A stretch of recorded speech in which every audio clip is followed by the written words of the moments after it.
then the flue started glowing red, and wow, it was something else. Anyway, it's out and everything's good, and full credit to the Harvey Fire Department. They did a great job. They were here in no time, and they knew what they were doing. They've seen more of those than I have. So um, No, anyway. I didn't call it. Let it go. I watched it, but it scared me at first. I said, "Oh, you jumped!" It's the first time I ever have. Because I usually burn mine hot. You got to burn hot, yeah. And I good I go. Yeah, just exactly. You burn soft, but you want to get pretty soft build up. Yeah. Are we good, Kelly? Yeah.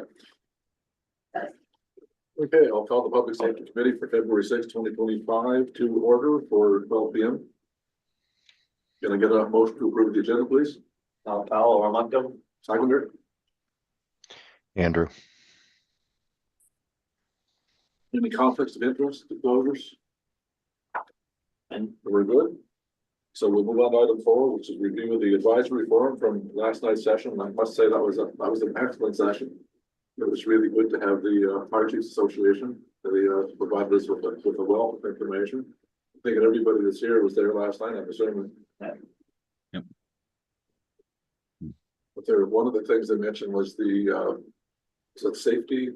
I meant to take it on, but I did at home. There's a DNR puts on a Fire seminar smart. where the fire smart. Yeah. that seems like a good idea. I was thinking, I wonder if we could do that for our next forum. What do you think? I made a note of it, Mr. Chair, if you're interested. They also mentioned potential presentation from Voyant Alert.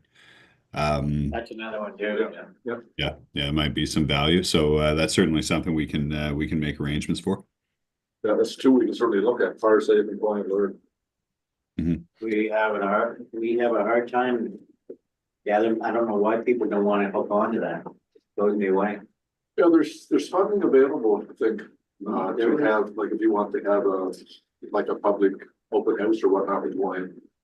I think that's what we're I mentioned it to our CAO before, but it didn't catch fire, but I'm gonna mention it again before, do something like either at the end of February or early March to get people aware of Voyant, because we get it not just for emergencies, we use it for other things too. Well, if the school buses are late or the ball diamonds are closed, you put it on there and get people to get onto that. They'll jump on Facebook any time. You don't want to go on it for some reason. That's something we'll work on, and like I said, a presentation would help too. And then we get them to come, like, I'd like to see them come up to Animal Place and we'll do an open house and a presentation and see if we can get some people to sign up. I think that's what we should do. My motto is. Yeah. I'm not interrupting the meeting. You haven't started yet. Oh, yeah, we started, we're already halfway through the agenda. Oh, good Lord, sorry. I apologize for coming in there. You guys Hey, you can do just anything. start You're the talking. boss. Hey, how rude am I? I apologize to everybody. Well, you got that part down pat anyway. Yeah. If you're gonna do something, may as well do it well there, Mr. Chair. That's right. No, but Harry and Jody got a lot of, they got a lot of, smarts. Yeah, there's a lot of Deal. experience under those two belts, to say for sure. They've both been around a long time. And, but as fire chiefs we have, we're so fortunate that they've got the experience and they got a commanding presence wherever they seem to go. They just know how to handle themselves so well. Yeah, Mr. Chair, we've got a lot of background. I mentioned it last night, but I mean, both Harry and Jody have attended all of the significant fire events that we've had at our landfill facility, recycling facility, our baling facility, and real professionals. They've been always fantastic to work with, and they know the business inside out. Yeah. Yeah. Well, Harry's, but not for Jody, but Jody's, I mean, it's a lifeline for him. Grandfather was fire chief, his father, sons are firemen, they're just in their lives. Family business. Yeah. No, they're certainly, they're such great folks too. They're so easy to get along with. I mean, they're easy to talk to. If you have any questions, they're so quick to respond. They're just fantastic.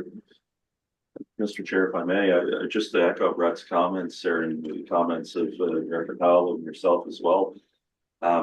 I found last night was their presentation. I found all of it very interesting, but their presentation was exceptional, especially at the end of it with the challenges. I think they've honed right in on what the real challenges are in the region. Those are echoed and amplified in other areas. So there could be some synergies there as we're developing volunteer apps and different things that we're looking at through our community development that might be able to help with volunteer attraction with their programs that they're doing. There's also lots of things, but I really was impressed with the responses that were given when I asked about those challenges, and they were exceptional. Like I said, the experience shows, but the planning ability to coordinate, develop some synergies in the region, that was really impressive. I know that Brad had asked about the ability to bring these together, and as they said, it's going to take time. And they were spot on. I couldn't agree with them more. Exactly. Not only like recruitment being a problem, but retention also is being a problem, and it boils down to the chief. If you don't have a chief that keeps the troops interested and entertained, well, they move on. They did mention they got a $6,000 federal tax credit, and they're working on a $5,000 provincial tax credit. I wonder if we could look into that and maybe get all the Iowa commissions to put a letter of support into the province to make sure they get that $5,000 tax credit. I would suggest what I would suggest is maybe let's have a look at let's find out where the province is at. We'll report back to this table, and then put a plan forward. I'm not 100% familiar with where that's at. I know at one point, was there not one for 3,000, Mr. Chair, at one point? Yes. And this was an increase. I think, Brett, you're nodding your head there. So. Yeah. There was they indicated last night it was originally a 3,000 increase to 6 recently. It's the 6. The 6 is the Fed, but they were talking, I think, last night about 5,000 from the province. And I don't know where that's at, but if we can find out where it's at and it's being solved, I mean, I think we can help push that along. Same thing we do to help those volunteers is appreciated by them, and we sorely need volunteers. Without them, we can get one awful mess. I can certainly ask some questions about that, Mr. Chair. We do have some contacts in public safety, so I think that might be a good place to start. So I'll absolutely, I'll get on that.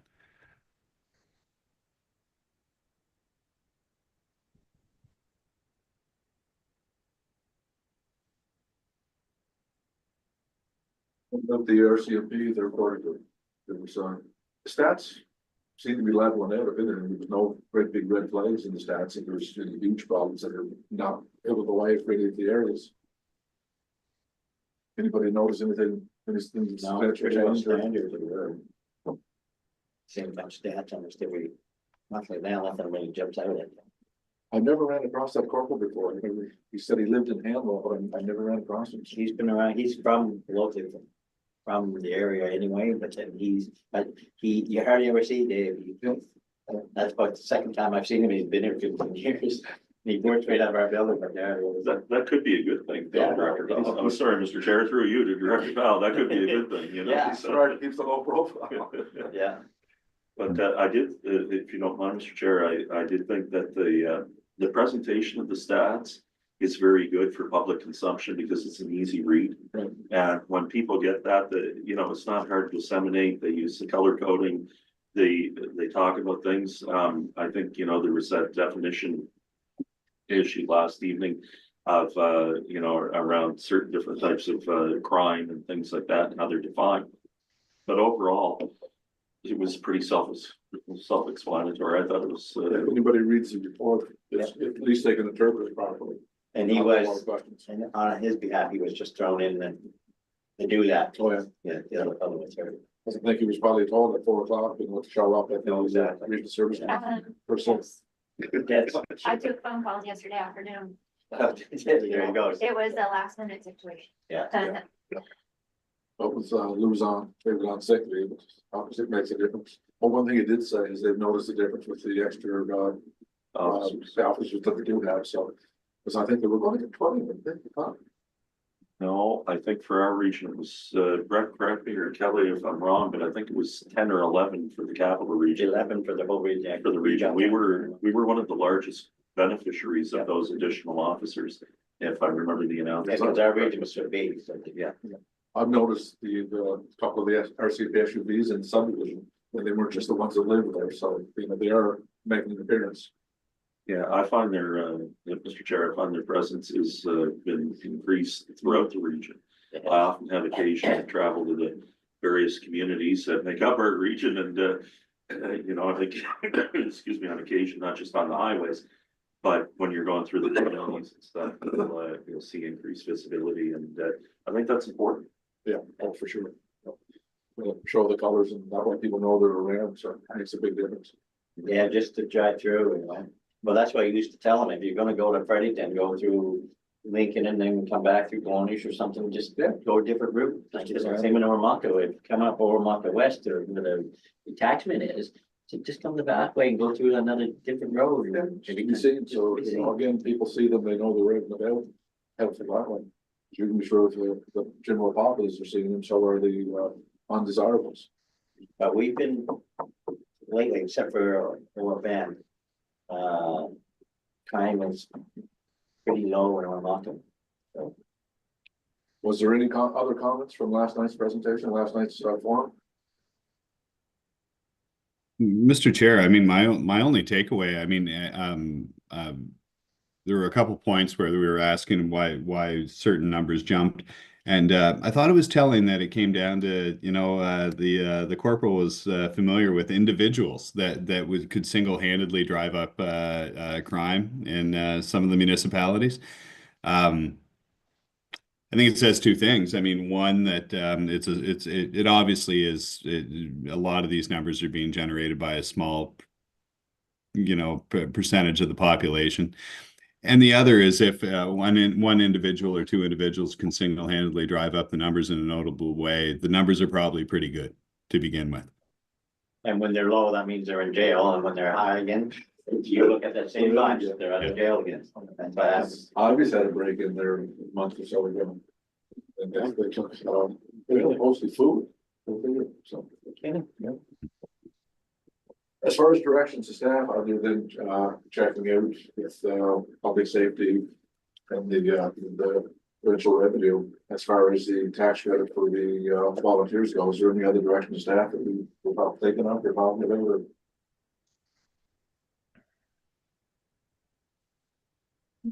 is there anyone left that haven't had a guest come in that you pretty well got them covered now, don't you? Well, we've had, like I said, with the buoyant, bringing buoyant in. Yeah, well, besides those two, fire smart. Yeah. It's well done. I believe we've got there was an interest in having NB Power in as well. Yes. Oh, that would be good. Yeah, talk about outages. That would be a fun one. Yeah, I'm just thinking on my feet while I speak here, guys, and I'm checking into our 2025 schedule. Yeah, obviously we've got the priorities meeting coming up, but yeah, you're right, Bob. I mean, we've covered most of the organizations at this point, many of them, and yeah, and we'll add Voyant. I see our next meeting is the priority session, but then we're off until October. We were going to have a presentation on off-road safety in October from Justice and Public Safety, and we can add. We'll reach out to DNR and see if we can add Fire Smart on there as well. Yeah, I think that would certainly be a good one. Yeah, I'd like it to come in for it to do an open house for the public also. That'd be worthwhile, because especially if, you know, where we live, we're all in the woods, and there's so many, you know, if a fire comes, it's gonna get all of this, it's gonna get a bunch of this for sure. And especially lately, because we haven't had any fires, we got a lot of dead wood that's hanging on the ground. And that's one of the It's things dry. I'm going to talk about, is just having the dead brush around the backyard and whatnot. Not just a tinder box, and, you know, July and August for sure. that's it. And Director Powell, I was going to make that same point that. And I'm sure Andrew can empathize, but we had a significant windstorm in the Harvey area about 2 years ago, and the number of downed trees is stunning. I've cut a lot out from our road behind our house, and I mean, the reality is you leave it there. there's only, I mean, it would be hundreds and hundreds of trees. And so it would be timely to have a presentation from them. I'd be personally interested in what they had to say. Yeah, we're due, and we haven't had a good forest fire in a long time. No, And it's gonna be a lot of damage, because just there's a good job. yeah. Well, like I said, with all the windstorms we had and all the dead trees that are down and out, there's a lot of brush. When it goes, it's gonna go down. Because usually once there's a forest fire, it's high and it's blowing, it's going and burns the tops and keep going, but with all that dry land, dry fall. It's gonna be devastating for sure. Yeah. Any other directions to staff that we want to talk about? Anything we've got? Mr. Chair, I guess I would have a question. I had mentioned in our December meeting about potentially using some of the money that we have set aside for professional services on the development of a template emergency management plan that could be used by the municipalities within the capital region. I thought there'd be some relevance there where a lot of the municipalities have grown. They may not have had an opportunity to update their emergency management plan post reform, and I saw some value there. Wondering what the thoughts of the committee are on that, whether whether you would like me to start moving forward with that or not. It's a relatively small amount of money. I think we've got $5,000 set aside for professional services, but what we could certainly adjust the scope of the project to reflect the budget if that's something that the committee's interested in pursuing. It's a good idea, actually, because Lincoln joined us, and I don't know, I don't think we updated up Lincoln one went into ours, and then they did, I'm not aware of it, so that's a good idea, so.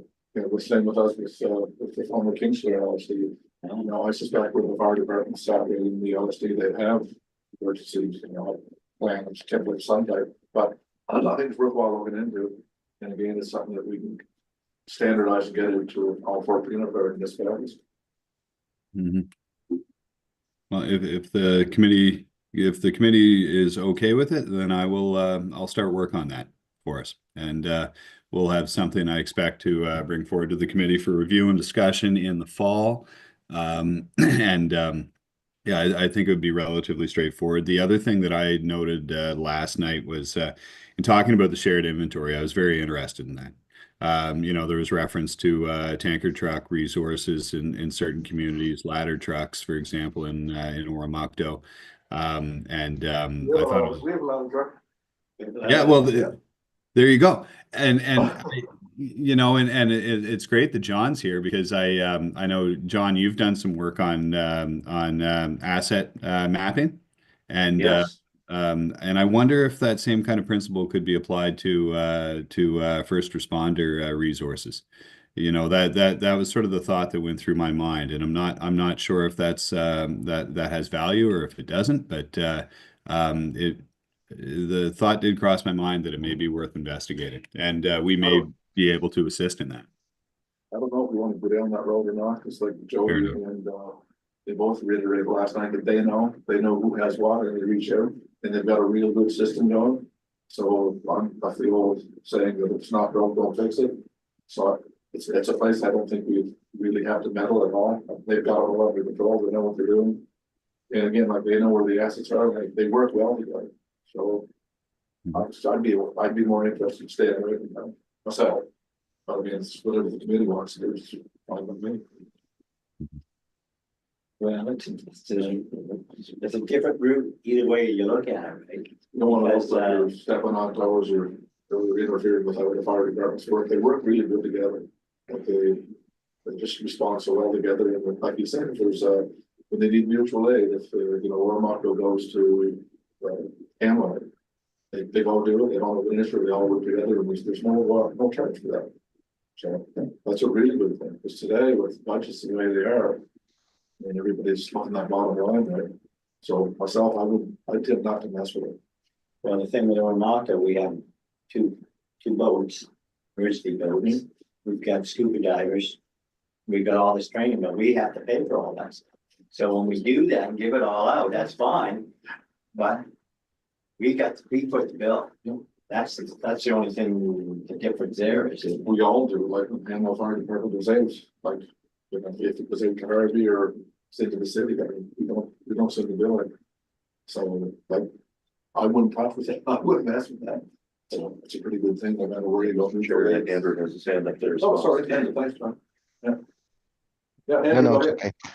Yeah, so what you're talking about is mutual aid agreement between the fire departments. So Capital Service or Capital District has their own mutual aid agreements. And what Jody and Harry were kind of alluding to last night, now that the municipalities have been formed into one, the chiefs have to work with the councillors of the municipalities to kind of work to make sure that still is in effect. Ultimately, what it is under the capital service or capital district is each station has its assigned amount of manpower and units that would respond in a mutual aid request. So if Mento had a big disaster or Mucto's able to take X amount, Mento's able to take some, Harvey sends whatever. That's all part of the agreement that's signed off by the capital districts under the fire chiefs. So they touched on that last night about, talking to the municipalities and just making sure that's still good to go, because we're some of the fire chiefs now are not LSD anymore. They fall under a different municipality. So, but that's in place. It's just got to make sure that that's into Brett's point is not that we're involved in it, but there is municipalities that, look at those resources and see how they're going to be, just to make sure that plan's still in place. Well, if what I'm hearing from the committee is to let it be, and it seems to be Yeah. working well the way that we have things structured right now. Yeah. It works, like I said, but they alluded to it last night for the same thing. Is there's some of those agreements just, and Harry's working on it. I think he said he's double checking to make sure everything's still the same. Yeah. Just that there might be some changes. Yeah. Take Arcadia now, they've got 5 different Fire plans, so, I don't know how that works, I heard some to the grapevine, a couple are okay, but they're not okay with the other group, and it's, I think Gary's. but that'll work its way out. Yeah. I'm gonna go for that relationship. If you start messing with that, I mean, you're gonna, if you have 5 fire departments over that huge region, you don't wanna lose any of them. So you still got 5 chiefs to deal with and 5 deputy chiefs to deal with, but, if it's working, and these are all volunteers, so it's not that it's costing the municipalities any more money. If somebody's, whether they're chiefs or not, it would be a personal thing. And if, if somebody was all of a sudden, you had 4 people demoted to captains or whatever, it might just to say, well, I'm not appreciated, see you later. So, again, we don't have that issue. We just have the one fire department we inherited from the province. And we had a great relationship with the application fire department anyway, and that continues to this day. So we're very fortunate that, I know most of the firefighters by name, so pretty good. I alluded to it last night that despite the change in the municipal boundaries, the reality is though those are lines on maps. It doesn't change the geographical area that needs to be served. It doesn't change the population base that needs to be served. And I think one of the most critical things when we talk about this in fire is the response time. And I can speak from personal experience this morning, and nothing against Hanwell, but I'm very fortunate that we have a department here in Harvey that was able to respond very quickly. Whereas Hanwell, I mean, you can only drive so fast. Another half hour would have made it would have been a statistic on a report, but I'll tell you, it would have made a lot of difference in my life. Yeah. Absolutely. So no, I fully appreciate that, and we're fortunate that we do have the coverage in our region that we do. Excellent group, and largely made up by volunteers that don't have to do that stuff. So yeah, important to be respectful of them, and obviously, I'm biased but I've experienced it before, a real presence in the community. And I can tell you, in a small community, it's way beyond, say, just fire response. I mentioned the windstorm, and we were without power for 6 days in the winter. And I'll tell you, you saw the presence of the Harvey Fire Department throughout that event. wasn't fire related. They were there to help. They were heating up people's basements and making sure their pipes didn't freeze and delivering water for livestock. And so real value to the community. I think everybody appreciates them. It's the same response we had in Hanwell with, that we're around heating houses, bringing water. I mean, the fire stations were open 24/7. If anybody wanted water, to go pick up jugs. So they really pitched in the presence was felt. Spraying in their floods in the basements, they come with their pump on the. Oh, yeah. You know, a lot, they'll go anywhere to help anybody. Yeah. That's one thing about Jody, he'll go anywhere, it doesn't matter how far, These are, like I said, we're so fortunate to have such a great group. we've got 40 volunteers. Yeah, we've got about, and we've got about 48. You got a troop, there's 28 in the fire department and 40 volunteers, so. And We've got, 68. Go for it. we've got a good spread too. We've got some young kids in there, young people in there, you know, in their early 20s. And they're volunteering, and folks that are in their, you know, 50s and up. We got a mix, like we got some young gals in there too, and they're keen. They work very long guys, and there's no average, you know, there's no worry there, but we work as a team.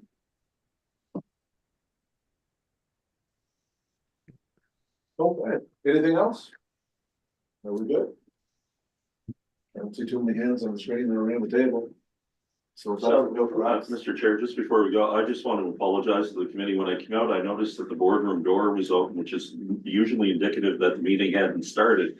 So I do apologize to you and to the members and to Brett and Kelly in particular. I apologize. Normally when the door is open, we have everything locked down so that we're not hearing other noise while we're meeting. So I do apologize for that. So. You just smelled pizza, right? Well, I just finished up another meeting and I was a little late and I felt sheepish coming out and I thought, oh, well, I wasn't late. So now I feel like, you know, a little sheepish the other way. So. Now, pardon my ignorance, but who's the new minister of public safety? That's a good question. I'm sure we know. Oh. And look at that. Shouldn't we have him come in? Good, if you'd like. Be a good idea. We do have in November, I believe, Bob, we've got a public safety scheduled to come back in and do an update and do a Q&A with them. And we can ask that a senior level be sent in. I mean, I know Dan's always there, Goodwin and Declava, most likely. But yeah, we can follow up on that and check on availability. But yeah, and that was the purpose, you know, new government, sometimes new priorities, and we thought it'd be timely to get an update from them in November. Mr. Chair, the minister is Robert Govan or Robert Govan. Okay. And it's the Minister of Public Safety. I should have known that, but I was still thinking my apologies. So I told him. Yeah. Well, we're very fortunate with this committee here, we get things done, but we're very informal. So, you know, so I'm not sure, I've been on committees before, and people were afraid to open their mouth, but they're raising their hand, or, you know, they were so formal. So I looked at it, nice to have some formality, but it's nice to be informal and be a friendly group also. That's it, I'll call for a motion to adjourn. I'll move it. Meeting adjourned at, what's the clock say? It's on there somewhere, 11:29.